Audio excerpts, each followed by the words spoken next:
mechanism of stack operation can be understood with help of a program. So if we explain this program, or we come to know how this program is performed, we can easily understand operation of stack. Note that in program, popping of sum and address is done by function fun.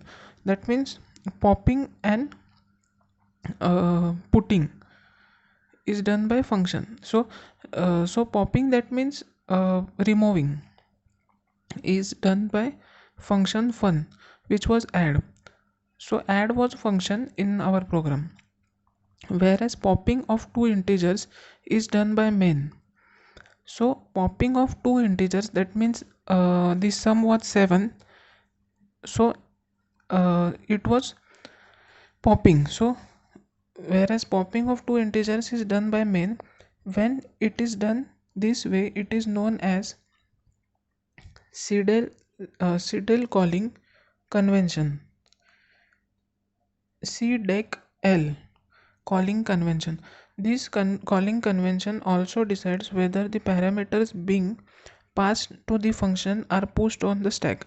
So this convention is also deciding that whether parameters to the function are pushed on the stack in left right or right to left order. So they are pushed in orders, that means from left to right and from right to left order. The standard calling convention always uses the right to left order. Thus during call to fun, firstly value of b is pushed on the stack. So during call to fun, firstly value of b is pushed on stack, followed by value of a.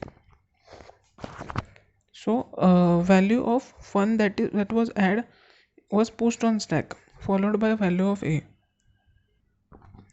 The recursive calls are no different, that means rec calls. So in recursive call we use factorial. We can use them for finding factorials.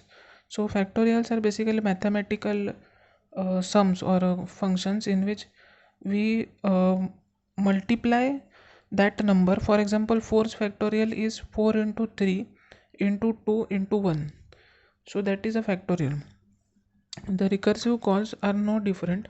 Whenever we make a recursive call, the parameters and return address gets pushed on stack. Also note that while writing recursive functions, you must have an if statement somewhere in recursive function to force the function to return without recursive call being executed. That means while writing recursive functions, you must have an if statement somewhere. So in recursive call, it includes a if statement also to function the force uh, to function to force the functions to return without recursive call being executed. So if statement is used in every recursive call. If you don't do this and you call the function, you will fall in an indefinite loop and stack will keep on getting filled with parameters and return address each time. So if you don't use this if statement, you will fall in an indefinite loop and stack will keep on getting filled with parameters.